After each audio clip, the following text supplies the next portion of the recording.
On this Thursday night, the Prime Minister's pitch to First Nations leaders on his new law that fast-tracks approvals of big projects. The skepticism? I'm going to say a few words, and then I'm going to listen. This summit is a political theater. And what happens next? Donald Trump's diagnosis. Many in the media have been speculating about bruising on the president's hand and also swelling in the president's legs. One baby created with the DNA of 3 adults, the science behind the experimental technique and why it's being used. Plus, kicking her way to the top. She plays with no fear. The record-setting deal for this Canadian soccer player.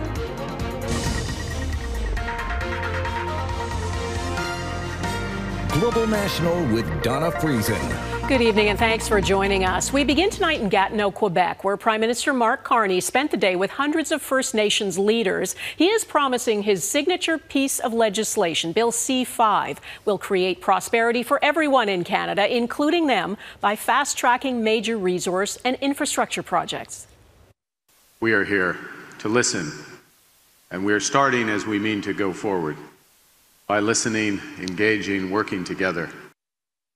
But he faced a tough crowd. Chiefs from across the country have serious concerns. Some are dismissing the summit as political theater and say the new law tramples over their rights. David Akin has our top story tonight. To hear Mark Carney sell it, First Nations have nothing to fear from C-5. This is the first federal legislation to put Indigenous economic growth at its core. Some chiefs have been skeptical of that claim. 9 First Nations from Ontario are suing the federal government to kill parts of C-5, worried that their treaty rights are being ignored. To which Carney says, respecting the rights of Indigenous peoples is a fundamental purpose of the Building Canada Act. But Carney also describes C-5 as a starting point, a bill that creates a process to more quickly approve major development projects, though he conceded he cannot say what projects are being proposed. There is no list of those projects yet. There's ideas out there. Some chiefs are receptive to the pitch. So the mood is one, this is a really good opportunity for us to be heard and come together. And I think it's a positive thing overall. But many were not. This summit is a political theater. Last-minute invitations, last-minute agendas. We are here to make it clear, we oppose the so-called First Nations Summit with Prime Minister Carney. I'm here in good spirits, hopeful, but moderately reduced expectations. And we're going to leave with even further reduced expectations.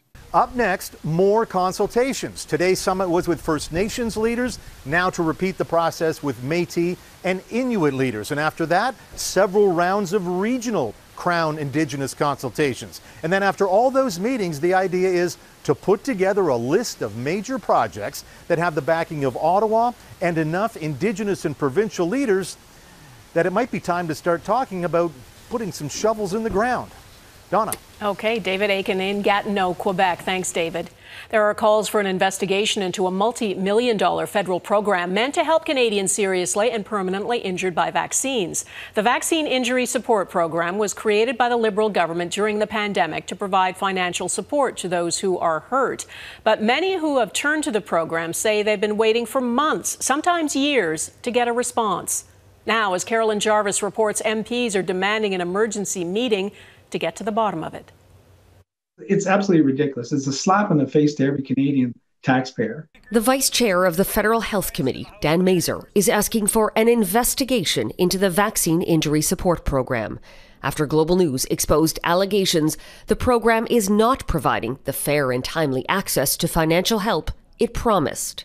People's lives are depending on this. This is an embarrassment. Mazur and the 3 other Conservative MPs on the committee are requesting an emergency meeting. Mazur says the chair, Liberal Hedy Fry, has not responded. Fry's staff told Global News she is away and unavailable. The Public Health Agency of Canada hired a private company called Oxaro to operate the Vaccine Injury Support Program. New data shows it has paid Oxaro more than $54 million to run the program since it launched in 2021. Only a third of that $18 million has reached the injured, $36 million went to administrative costs. Today, 1,738 people are still waiting for their claim to be processed. They have no clue what they're doing. Laura Haight has been battling VISP for more than 3 years. She was diagnosed with Guillain-Barré syndrome following a flu vaccine, an extremely rare but documented side effect.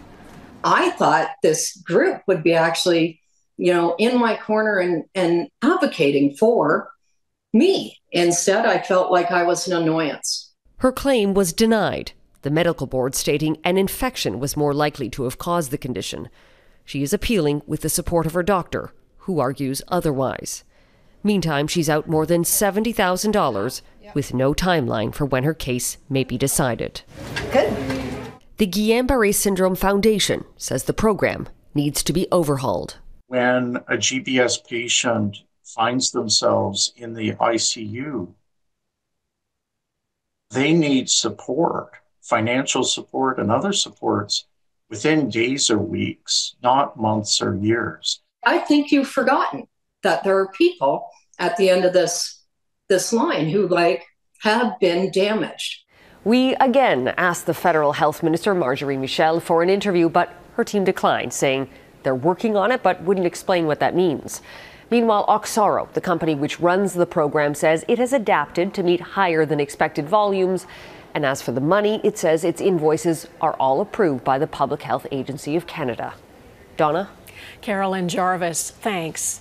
It was revealed today that President Donald Trump, who is 79, has undergone medical tests to investigate swelling in his lower legs and bruising on his hands. The swelling has been noticeable, and the White House now says he's been diagnosed with chronic venous insufficiency, a benign condition. It's not unusual in people his age. It means his veins in his legs have trouble sending blood back to the heart. Importantly, there was no evidence of deep vein thrombosis or arterial disease. No signs of heart failure, renal impairment, or systemic illness were identified. The White House doctor also says the bruising on Trump's hands is common and benign in people his age and is consistent with frequent handshaking and taking aspirin as a cardiovascular prevention regime. The Wall Street Journal has published a story tonight saying it has seen a leather-bound book made for convicted sex offender Jeffrey Epstein by his then-partner, Ghislaine Maxwell, and that it contains a note from Donald Trump. The Wall Street Journal reports the book was a special gift for Epstein's 50th birthday and that Trump is one of a number of high-profile people who wrote birthday messages to Epstein. It says Trump's was framed by the outline of a naked woman and concludes, "Happy birthday and may every day be another wonderful secret." Trump claims the note is a fake thing. He is under increasing pressure, though, from his loyal supporters to release any files relating to Epstein and is trying to dismiss the idea Epstein left behind a secret list of clients by calling the whole thing a hoax. Jackson Proskow reports. The questions about Jeffrey Epstein just won't go away. I think the time has come for the administration to release all of the files. More of President Donald Trump's supporters are demanding answers, questioning why the Epstein sex trafficking and death investigations were declared closed. Now all of a sudden we're just supposed to accept the case closed, no list, end of story?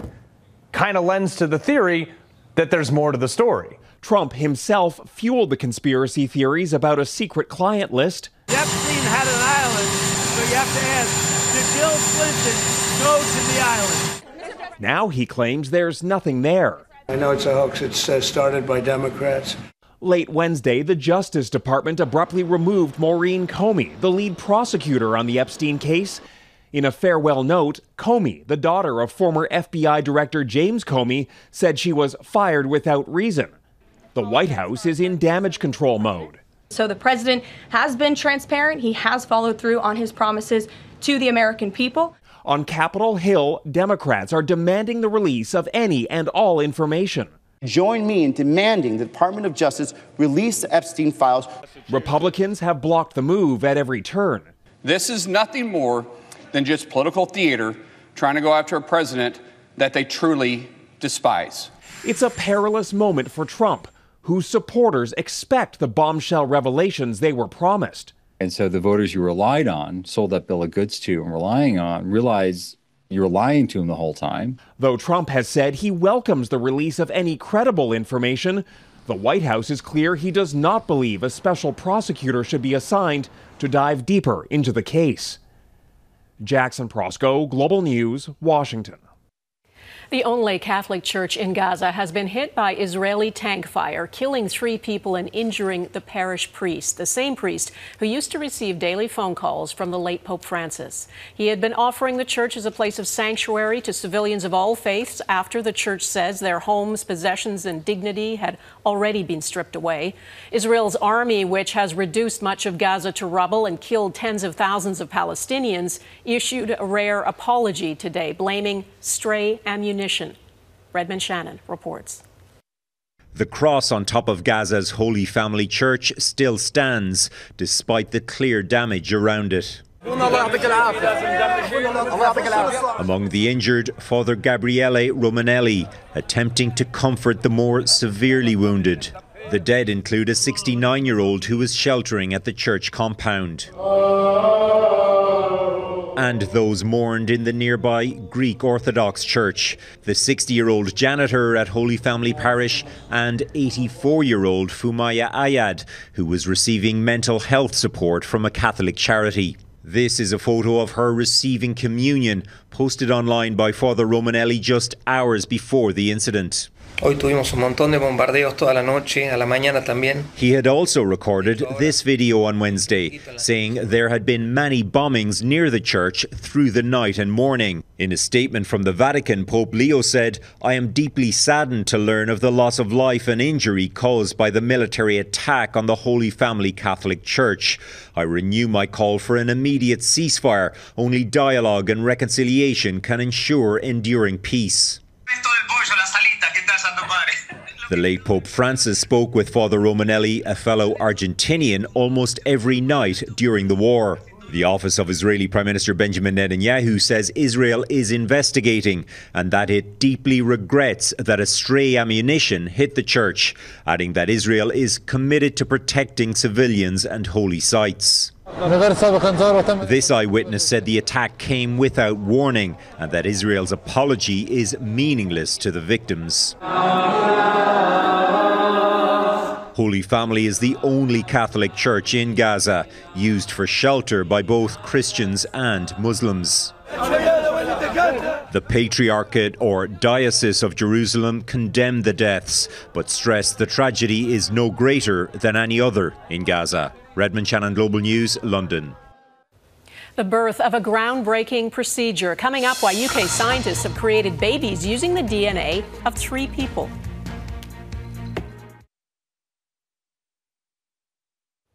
There is a medical breakthrough in the UK that prevents newborn babies from inheriting incurable genetic disorders. Doctors say 8 healthy babies have been born thanks to the new IVF technique involving DNA from 3 different people. The mothers were all at high risk of passing on life-threatening diseases to their babies. Mike Armstrong explains how it works and the difference it makes.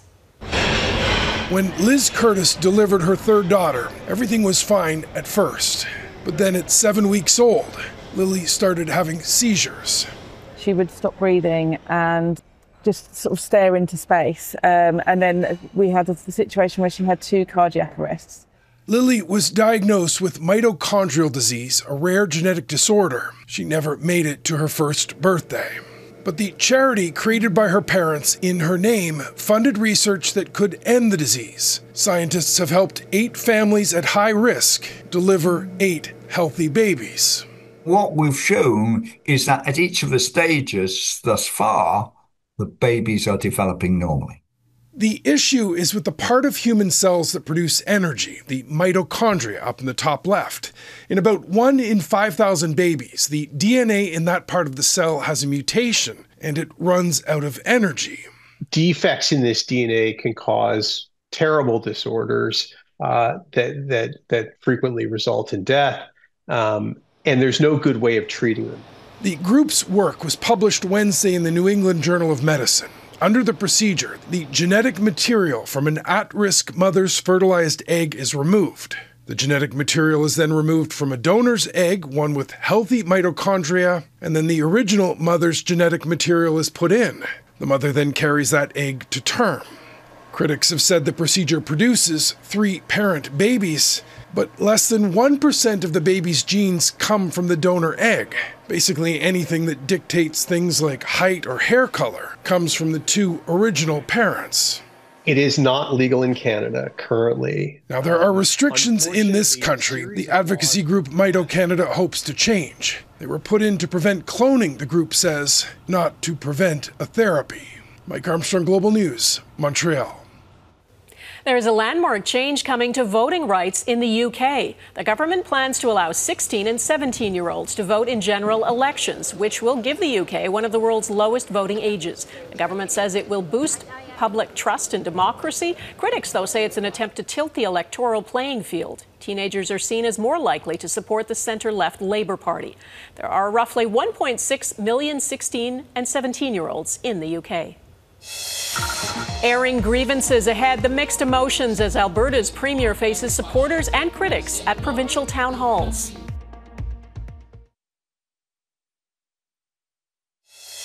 Well, let's just move forward with a referendum on independence, force that Constitution open, and see where those talks take us. I was born and raised in Alberta. My parents were born and raised in Alberta. My grandparents homesteaded in Alberta. And I hate to see what this province is becoming. We sound like bratty children.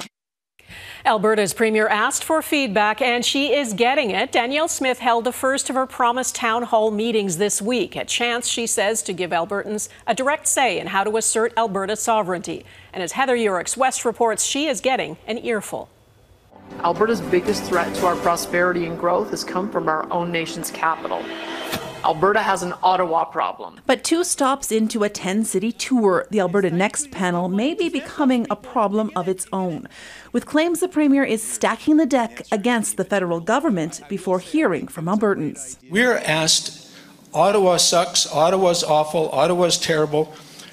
Let's be balanced. What dismays me is the language and the rhetoric being used by the Premier and others to inflame Albertans. All of these videos seem like propaganda versus just giving us some facts or ideas that we can discuss. With several topics up for discussion, including equalization reform and immigration, the Premier says the process is meant to give those who support Alberta separatism, which polling suggests sits at around 30% province-wide, an alternative by seeking a better deal with Ottawa. The position of our government is that we support Alberta sovereignty within a united Canada, and that's what we're putting forward solutions for. Participants were asked to complete online surveys to capture their points of view, but only after watching short videos produced by the Alberta government. Justin Trudeau's Liberals upended Canada's immigration system for over a decade. It's meant to sort of give them a bit of ammunition to take to Ottawa and to First Ministers' conferences and so forth. I think it could have been much more effective if there'd been less bias in the process. How many of you support an Alberta pension plan over CPP? At the end of the tour, scheduled to last through the end of September, the panel will recommend what policies should be put to a referendum next year, when a formal separation question will likely be put to a vote as well. Heather Urichs West, Global News, Calgary. If you've got a mortgage, get ready to pay more if you have to renew it this year or next. The Bank of Canada says about 60% of borrowers will see a spike in their mortgage payments. Homeowners renewing this year will see an average increase of 10%. It will be about 6% for those renewing next year. Any increase will, of course, depend on your type of mortgage. People with fixed rates are likely to see the biggest jump in their mortgage payments, between 15% and 20%. Keep defenders on their toes and crowds on their feet. A record-setting deal for a rising Canadian soccer star. What it signals about the women's game. That's next.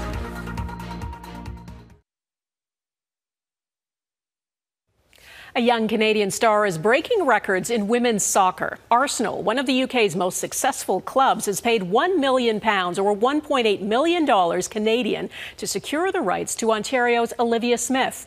Eric Sorensen looks at what makes Smith so special and how this agreement is another sign of changing times in women's sports.